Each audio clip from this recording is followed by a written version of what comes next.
What if the body you think you are is just something that appears to you?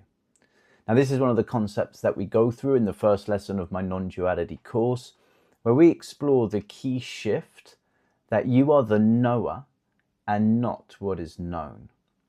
So if you think about it, things like thoughts, feelings, sensations, emotions, even the body that you see before you, all of it is just appearing in your field of awareness. And therefore, whatever is observed cannot be the observer.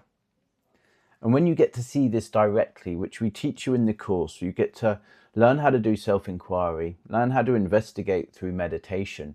You get to see that this personal identity that you've created with the body-mind construct is just an illusion. And when that starts to loosen, your true self that has been residing behind that will start to emerge. And that is the first step to spiritual and psychological freedom.